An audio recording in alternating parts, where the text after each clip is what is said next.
রাদিয়াল্লাহু তাআলা উনি এমন একজন ব্যক্তিত্ব, আল্লাহ রাসূলের সাহাবী, যার জন্য আল্লাহ রাসূল দোয়া করেছেন, বলেছেন আল্লাহুম্মা হাদা ওমর ইবনুল খাত্তাব, আল্লাহুম্মা আইজ্জাদ-দ্বীন বিওমর ইবনুল খাত্তাব।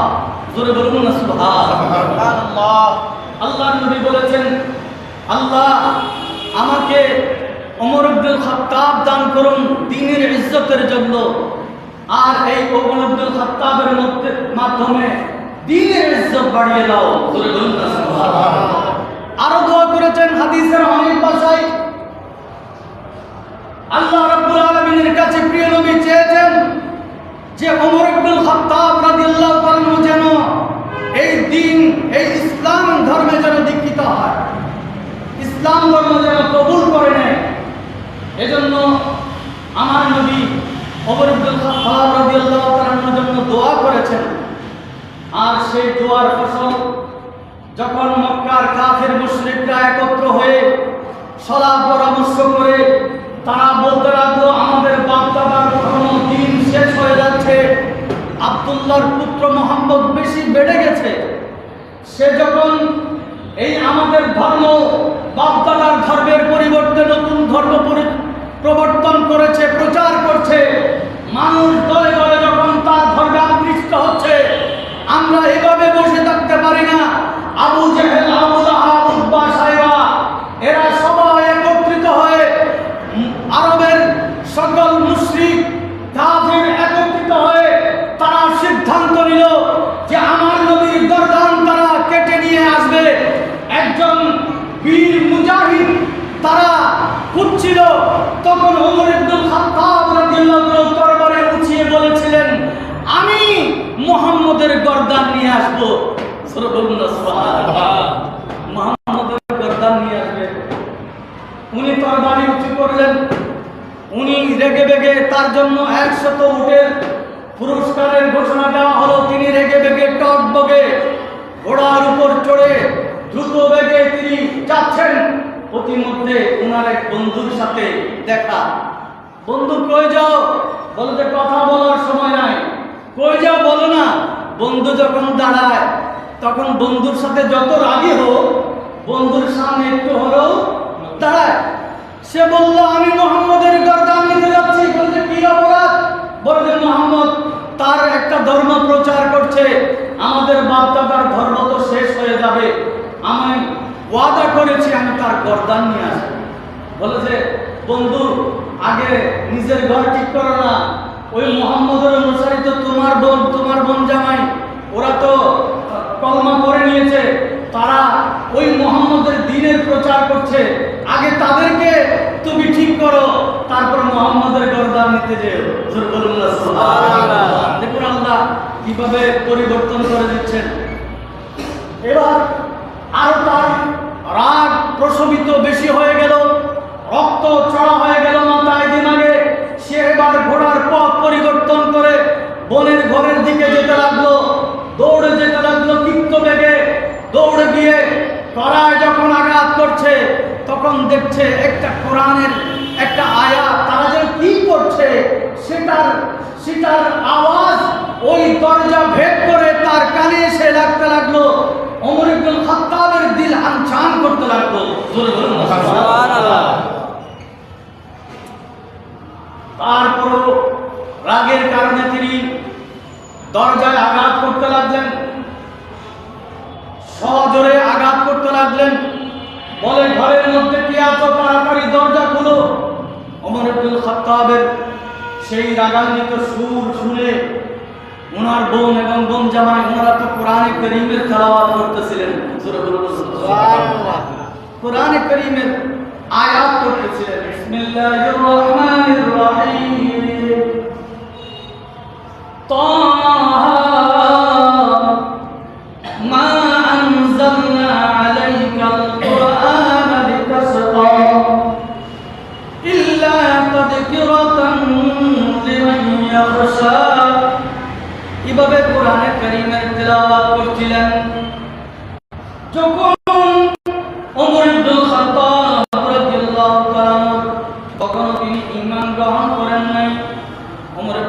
খাত্তাবের কণ্ঠস্বর শুনে, রাগান্বিত কণ্ঠস্বর শুনে দৌড়ে কি করবেন, যে পাতার মধ্যে, যে চামড়ার পাতার মধ্যে লিখিত কোরআন কারীমের আয়াত ওনারা পড়ছিলেন, সেটা তাড়াতাড়ি কোথায় পাবেন, প্রজ্বলিত আগুনের মধ্যে ওনারা সেটা লুকিয়ে রাখলেন। সুবহানাল্লাহ। দরজা খুললেন, বলে যে সরো সরো, তোমার জামাই কোথায়? তোমার জামাই তোমার মাথা নষ্ট করে দিয়েছে, আমি তাকে আজকে দুনিয়া থেকে শেষ করে দেব। এই বলে বোন জামাইয়ের দিকে তেড়ে গেল এবং একের পরে তরবারির আঘাত, তরবারি চালাতে লাগলো, চাবুকের আঘাত চালাতে লাগলো, এমন ভাবে তরবারি চালাতে লাগলো, শরীর কত বিকৃত হয়ে গেল। ওনার শরীর, কর্তৃত শরীর থেকে রক্ত বেয়ে বেয়ে পড়ছে। আর বোন হযরত ওমরের পা ধরে কান্নাকাটি করছে, ভাই তুমি আমাদেরকে ক্ষমা করো, ক্ষমা করো, তোমার রাগ প্রশমিত করো, ঠান্ডা করো, তো আমাদের দোষ কি, আমাদের অপরাধ কি আগে বলো, তারপর তুমি আমাদেরকে মারো, কোনো অসুবিধা নাই। বলে যে তোমরা মুহাম্মদের উপর কলেমা পড়েছ, মুহাম্মদের দ্বীন গ্রহণ করেছ, যদি তা ত্যাগ না করো তাহলে তোমাদেরকে জানে মেরে ফেলবো। তিনি যখন এভাবে বললেন, বোন বলল ঠিক আছে, আমরা জান দিতে প্রস্তুত, তোমার যা ইচ্ছা তুমি তা করো, আমরা আমাদের বুকটা পেতে দেব, তারপর ঈমান ছাড়বো। ঈমান ছাড়বো, আমাদের জীবন বিসর্জন দিয়ে দেব, আমাদের দুনিয়াবি স্বার্থ পরিত্যাগ করব, আমাদের এই আত্মার কোনো দাম নেই যদি আমরা আমাদের ঈমান না থাকে, আমরা আমাদের এই আত্মত্যাগ করতে প্রস্তুত, রাজি আছি, তবু ঈমান ছাড়বো। জোরে বলুন, ঈমান ছাড়বো। কষ্ট লাগতেছে আপনাদের? কষ্ট পাচ্ছেন? দেখুন আমাদের কাছে, আমরা এমন একটা যুগে এসে উপস্থিত হয়েছি, আমাদের কাছে ঈমান এখন সস্তা, ঈমান এখন সস্তা, যে কোনো কারণে আমরা ঈমান দিয়ে দিতে পারি। আমাদের ক্ষমতা থাকলে হবে, কি থাকলে হবে? ক্ষমতা থাকলে হবে, ঈমানের দরকার নাই। এজন্য আমরা ঈমান ছেড়ে বিভিন্ন জায়গায় গিয়ে ঘোরাফেরা করি, বিভিন্ন জায়গায় গিয়ে বিভিন্ন মন্দিরে পূজা অর্চনা করছি, মন্ত্র করছি। ঈমান ত্যাগ করার সিদ্ধান্ত নিয়েছি ক্ষমতার জন্য। আর দেখুন ওমর ইবনুল খাত্তাব রাদিয়াল্লাহু তাআলার বোন এবং বোন জামাই বলছে যে আমাদের জান নিয়ে যেতে পারো, তবু আমরা ঈমান ছাড়বো না। তিনি মারতে মারতে তিনি নিজে জান্ত হয়ে গেলেন, রক্ত ভেসে যাচ্ছে ফ্লোরের মধ্যে, গড়াগড়ি দিচ্ছে রক্ত, রক্ত দেখে দেখে তার মেজাজটা প্রশমিত হয়ে গেল। ওই যে কোরআনের আওয়াজ শুনেছিল সেটা অন্তরে ধাক্কা দিচ্ছে, এখনো ধাক্কা দিচ্ছে, মন টান চান করছে, হায় হায় কি যেন শুনলাম, কতই না সুন্দর কোরআনে কারীমের তেলাওয়াত শুনলাম। বোনকে বলে, ওই বোন তোমরা কি যেন তেলাওয়াত পড়ছিলা, পাঠ করছিলা, সেটা যদি আমাকে শোনাও আমি তোমাদেরকে ক্ষমা করে দেব। জোরে বলুন সুবহানাল্লাহ। যখন তিনি এই কথা বললেন, ওমর ইবনুল খাত্তাবের বোন বলছে, ইন্নাহু রিজসুন ওয়া ইন্নাহু লা ইয়ামাসসুহু ইল্লা মুতাহহারুন, তুমি অপবিত্র, তুমি সেটা ধরতে পারবে না, স্পর্শ করতে পারবে না।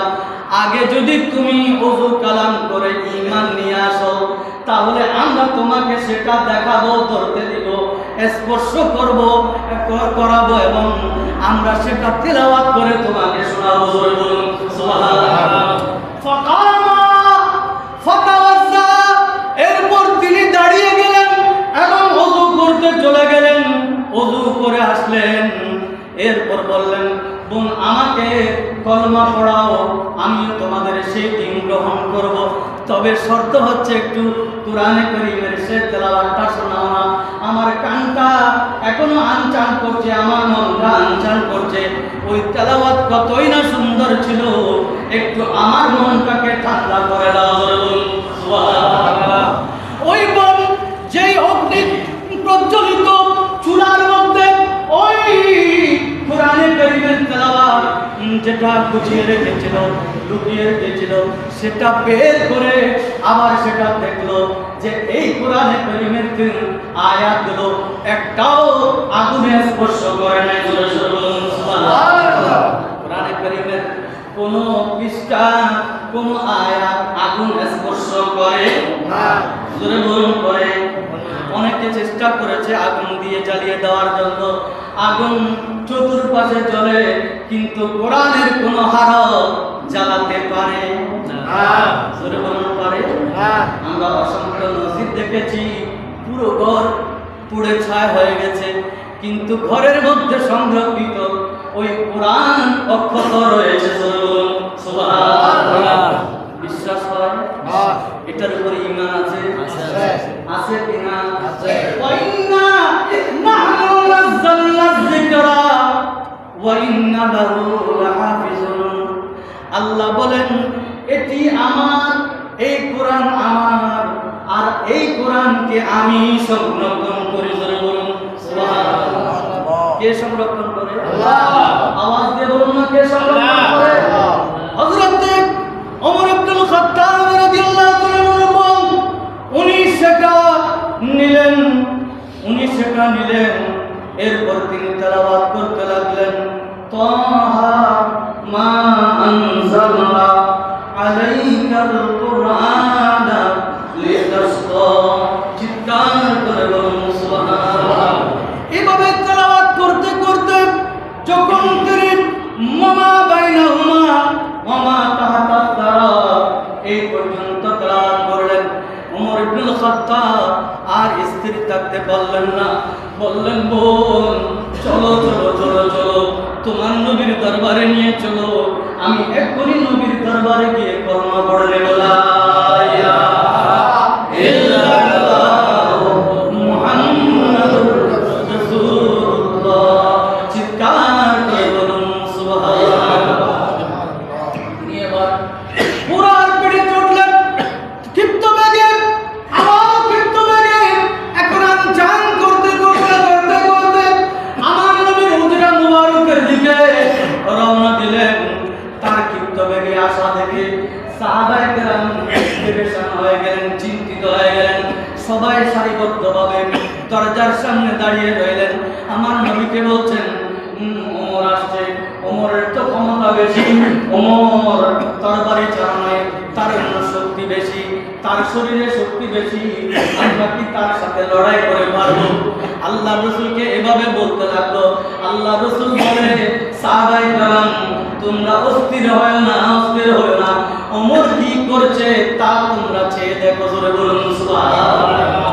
দূর থেকে দেখছেন আমার নবী ক্ষিপ্ত বেগে এসে একটু দূরেই ওই ঘোড়াখানা রেখে তাড়াতাড়ি সেখান থেকে নেমে তরবারি খুলে তরবারিকে দুই হাতে ভাবে নিয়ে আমার নবীর কদমের দিকে ছুটলেন। তরবারি এভাবে ধরলেন না, এভাবে শোয়া ওই তরবারিখানা হাতে নিয়ে আমার নবীর কদমে ছুটলেন। বললেন, আমার নবী কোথায়, আমার নবী কোথায়? ইয়া রাসূলুল্লাহ ফিদাকা আবি ওয়া উম্মি, আপনি আসুন, আপনার কদমে আমার সব কিছু বিসর্জন দিয়ে দেব। সুবহানাল্লাহ। আমার নবী দাঁড়ালেন, আমার নবীর কদমে সেই তরবারি রেখে, পাগড়ি রেখে হযরত ওমর বলতে লাগলেন, ইয়া রাসূলুল্লাহ আমি আপনার কাছে এসেছি, আপনার ধর্ম, আপনার দ্বীন, আপনার দ্বীনে ইলাহি আমি কবুল করব, আপনি আমাকে পড়িয়ে দিন লা ইলাহা ইল্লাল্লাহ মুহাম্মাদুর রাসূলুল্লাহ সাল্লাল্লাহু আলাইহি ওয়াসাল্লাম। জোরে বলুন না সুবহানাল্লাহ। আপনাদের কি কষ্ট হচ্ছে? না। জোরে বলুন কষ্ট হচ্ছে? দ্বীন ইসলাম অনেক কষ্ট, ত্যাগ, তিতিক্ষার বিনিময়ে এটা আজকে প্রতিষ্ঠিত হয়েছে। এটা কেউ চাইলে নিমিষে শেষ করে দিতে পারে না। ইউরিদুনা লিয়াতফিউ নূরাল্লাহি বিআফওয়াহিহিম ওয়াল্লাহু মুতিম্মু নূরিহি ওয়ালাউ কারিহাল কাফিরুন। যদি কেউ ফুৎকার দিয়ে নিভিয়ে দিতে চায়, এই দিনকে কেউ নিভাতে পারবে না। জোরে বলুন পারবে না। ওমর ইবনে খাত্তাব বলেন, ইয়া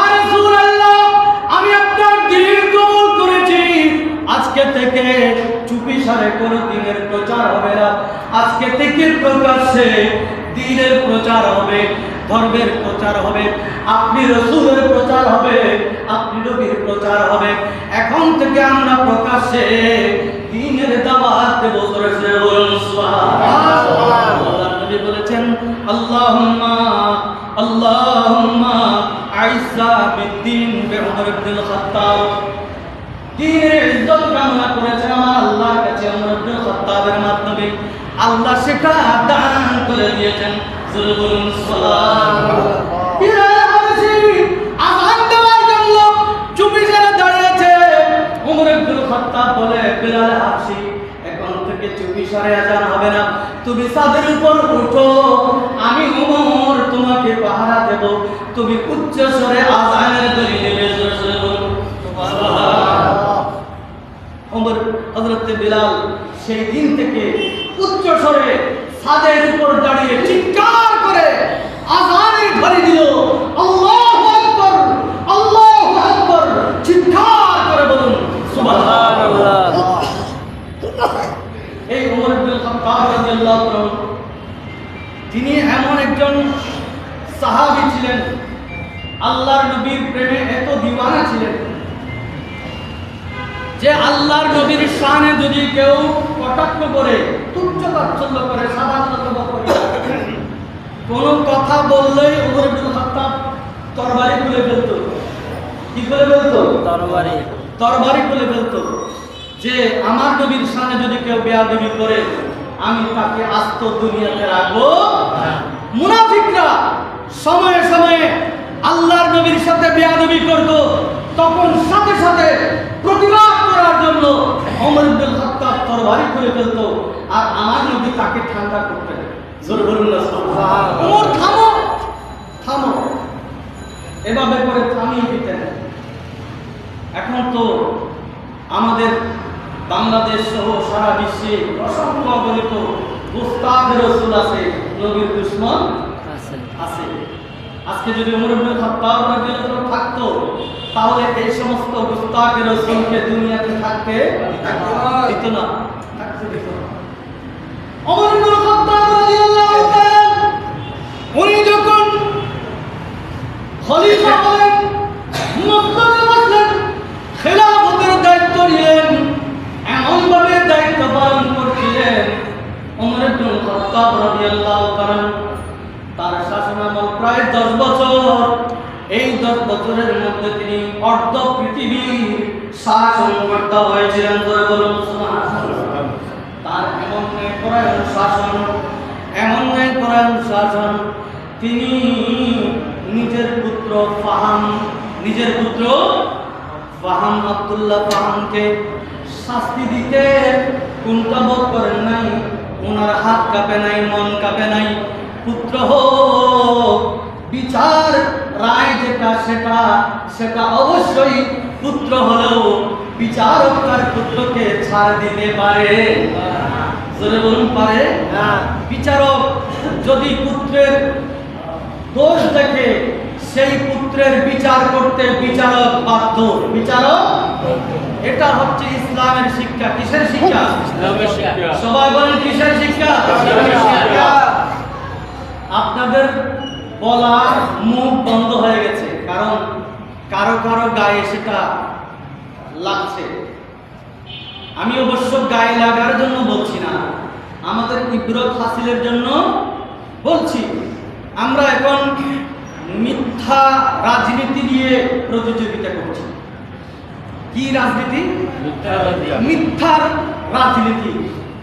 কেউ বুকে হাত দিয়ে বলতে পারবে না যে আমরা রাজনীতি জনগণের জন্য করি। এটা কেউ বলতে পারবে না। একজন না।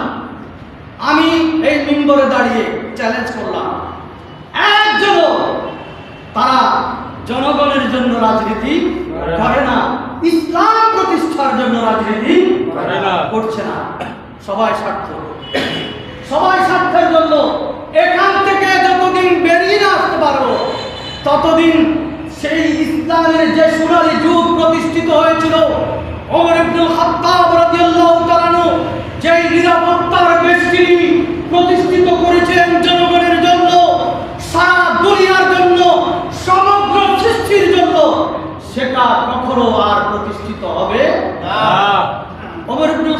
রাদিয়াল্লাহু তাআলা যখন ঘুমাতেন তার প্রহরী থাকতো না, তিনি যখন চলতেন তখন তার সিকিউরিটি গার্ড থাকতো না। তিনি তো অর্ধ পৃথিবীর শাসনকর্তা ছিলেন, সিকিউরিটি গার্ড ছিল না কেন? তার তো বেশি থাকার কথা ছিল, তাই না? তাই কিনা? আমার কথা কষ্ট পাচ্ছেন আমি জানি, কিন্তু এটাই তো সত্য কথা, তাই না? তিনি তার শাসনামলে রোম বিজয় করেছেন, পারস্য বিজয় করেছেন, সিরিয়া বিজয় করেছেন, মিশর বিজয় করেছেন, ফিলিস্তিন বিজয় করেছেন। এভাবে গোটা রাষ্ট্রগুলো তার কারায়ভূত হয়েছে, কিন্তু তিনি কোনদিন সিকিউরিটি গার্ড দিয়ে চলেন। তিনি বলছেন, আমি যদি সিকিউরিটি গার্ড দিয়ে চলি, আমার জনগণ তো সিকিউরিটি গার্ড আরো বেশি দরকার, তাদের নিরাপত্তা আরো বেশি দেওয়া দরকার। আমাদের সরকার, আমরা যতই সরকার দেখছি, কেউ কি জনগণের নিরাপত্তা দিতে পারছে? বলুন, পারছে? কারণ তাদের জনগণ নিয়ে মাথা ঘামানোর সময় নাই, তারা নিজেদেরকে নিয়ে মাথা ঘামাচ্ছে, নিজেদের উন্নয়ন নিয়ে ব্যস্ত, নিজেদেরকে কি যাবে সেফ রাখবে সেটা নিয়ে ব্যস্ত, নিজেদের সিকিউরিটি গার্ড বাড়ানোর ফন্দি ফিকির নিয়ে তারা ব্যস্ত। তারা জনগণের কি নিরাপত্তা দিবে? ঠিক কিনা? এজন্য আমরা পথে ঘাটে রাস্তায় মানুষ খুন হতে দেখছি, তাই না? ঠিক কিনা? দেখুন, হযরত ওমর ইবনে খাত্তাব রাদিয়াল্লাহু আনহু ফিলিস্তিনের জমিনে, ফিলিস্তিনের মেয়র যখন তাকে ডাকছেন যে জেরুজালেমের মসজিদুল আকসা, হে আমিরুল মুমিনিন, আপনার হাতে আমরা সুপর্দ করব, আপনি এসে আমাদের এই জেরুজালেম মসজিদুল আকসার চাবি আপনি গ্রহণ করবেন, আপনাকে দাওয়াত দিলাম। তিনি সে দাওয়াতে রওনা হলেন, একজন বৃদ্ধ আর একজন আমিরুল মুমিনিন হযরত ওমর ইবনে খাত্তাব। জোরে বলুন না সুবহানাল্লাহ। ওট নিয়ে শুরু করলেন রওনা, সাথে কোনো পাইক পিদা সৈন্য সামন্ত কিচ্ছুই নাই। একটা রাজ্যের মধ্যে যাচ্ছে যে মুসলমানদের সারা বিশ্ব মুসলিম জাহানের যেই প্রথম কিবলা মসজিদুল আকসার চাবি গ্রহণ করতে যাচ্ছেন একজন ওমর ইবনে খাত্তাব।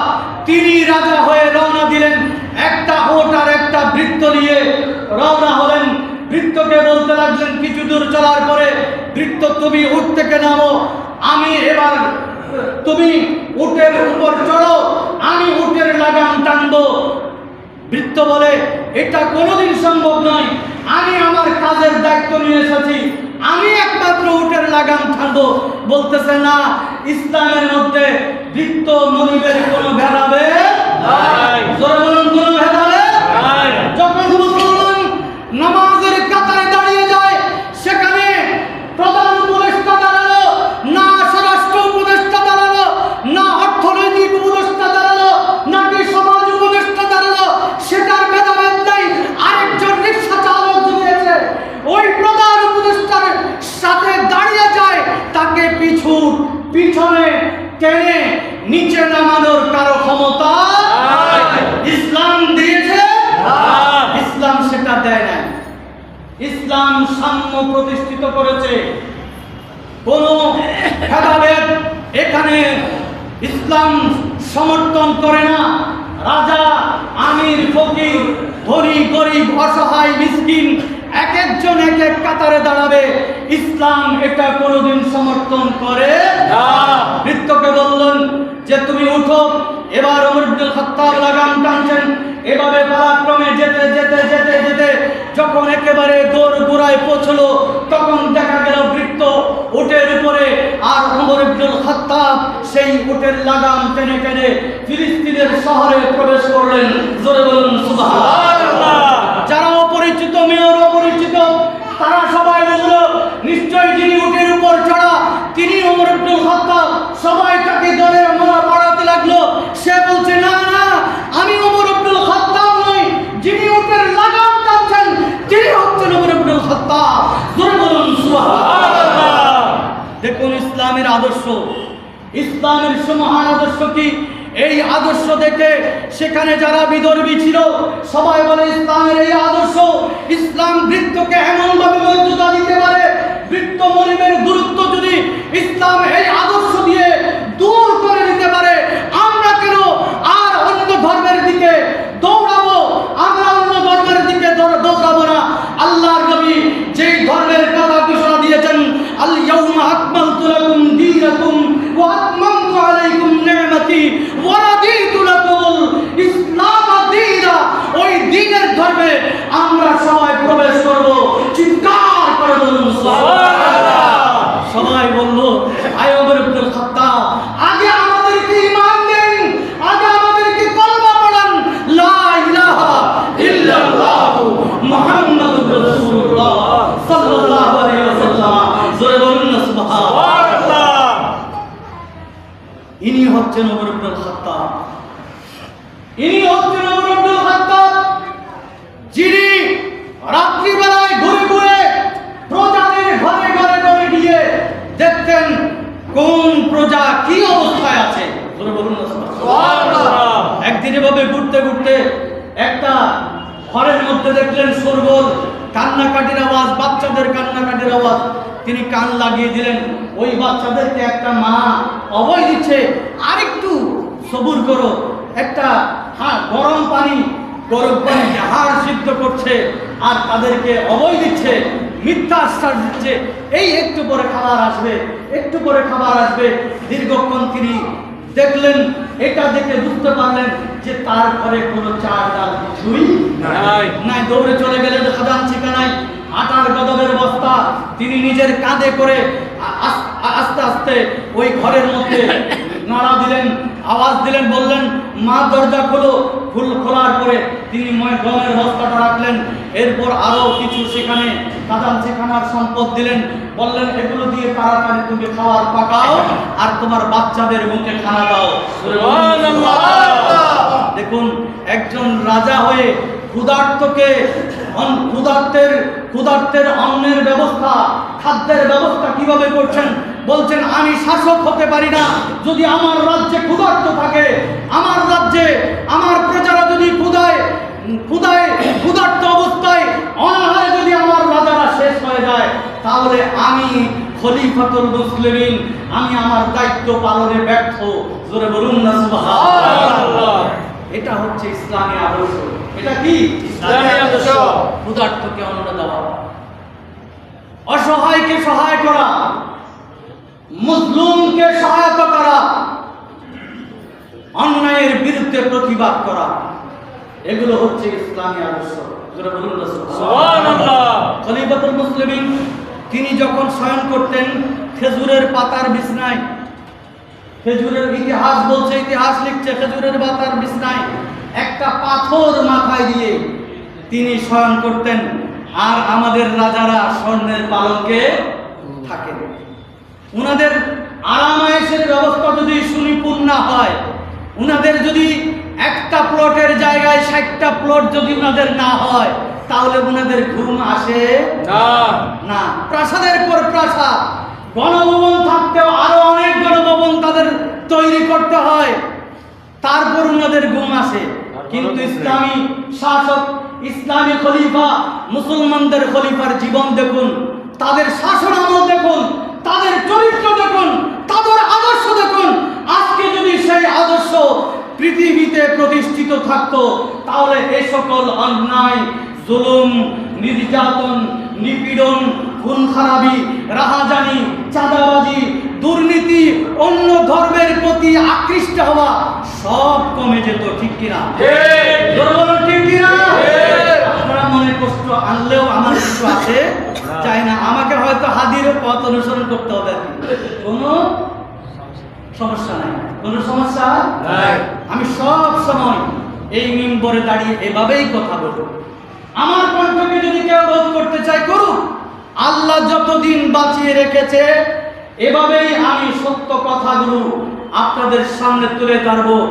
এটা মানা না মানা আপনাদের বিষয়, বিবেচনা করা আপনাদের বিষয়। আল্লাহ আপনাদেরকে বিবেক দিয়েছেন, বিবেচনা করার ক্ষমতা দিয়েছেন। আল্লাহ পাক আমাদেরকে সঠিক আমল করার তৌফিক দান করুন। সকলে বলি আমিন। ছেঁড়া জুব্বা নিয়ে যিনি খুতবা দিতেন, ছেঁড়া জুব্বা, তালিওয়ালা জুব্বা, একদিন তিনি একটা সুন্দর জামা পরে খুতবা দিতে দাঁড়িয়েছেন। খুতবা থামিয়ে দিয়েছে একজন প্রজা, বললেন, থামুন খলিফাতুল মুসলিমিন, আপনি যে কাপড় পরেছেন এই কাপড় কোথায় পেলেন? জবাব দেন। অর্ধ পৃথিবীর শাসনকর্তা, মুসলিম জাহানের খলিফা, উনি দাঁড়িয়েছেন খুতবা দিতে, খুতবা থামিয়ে দিল প্রজা। কারা? প্রজা। শুনে বলুন না কারা? প্রজা। ইসলাম প্রজার প্রশ্নের ক্ষমতা রেখেছেন, প্রজার প্রশ্নের ক্ষমতা রেখেছেন। প্রশ্নের মুখোমুখি হওয়ার যে আদর্শ, সেটা একমাত্র ইসলাম প্রতিষ্ঠিত করেছে। উনি খুতবা থামিয়ে দিলেন, বললেন, প্রশ্ন করুন। বলে যে এই জামা আপনি যেটা পরেছেন এটা আপনি কিভাবে কোত্থেকে পেলেন? এই ধরনের জামার কাপড় তো আমরাও পেয়েছি, আমরা তো এই জামা দিয়ে, এই কাপড় দিয়া একটা জামা সেলাইতে পারি নাই, আপনি জামা কিভাবে সেলাইলেন বলেন? জোরে বলুন না। উনি বললেন, আপনার প্রশ্ন যথার্থ, আপনারা প্রজারা যেই কাপড়ের টুকরো পেয়েছেন, আমি খলিফাতুল মুসলিমিন হিসেবে আমিও আমার বাড়ি সেই টুকরোটা পেয়েছি, কিন্তু এটা দিয়ে জামা সেলানো সম্ভব নয়। এই জন্য আমার পুত্র আব্দুল্লাহ ইবনে ওমর রাদিয়াল্লাহু তাআলা আনহু আমাকে তার অংশটুকু দান করেছেন, আর এই দুটো অংশ মিলে আমার অদ্বিতীয় আর জামা ছিল না, বিদায় আমি একটা জামা সেলাই করেছি। সুবহানাল্লাহ। দেখুন, একটা জামা সেলাই করার জন্য যেই খলিফাতুল মুসলিমিনের কাছে আর অন্য কোনো অর্থ সংরক্ষিত ছিল না, কিন্তু শাসন আমল পরিচালনা করেছেন, যার কাছে গোটা রাজ্যের খাজানচিখানার চাবি ছিল, অর্থ সংরক্ষণ ছিল, ফান্ড ছিল, রিজার্ভ ছিল। তিনি চাইলে লক্ষ লক্ষ চূড়া কাপড় পরিধান করে হাঁটতে পারতেন, আলখেল্লা শিলাতে পারতেন, স্বর্ণের পোশাক শিলাতে পারতেন, কিন্তু সেটা ছিল জনগণের। এই জন্য জনগণের সম্পদের কুক্ষিগত কোন ইসলামী শাসক করতেন না, করতেন না। এই হচ্ছে ওমর ইবনে খাত্তাব রাদিয়াল্লাহু আনহু।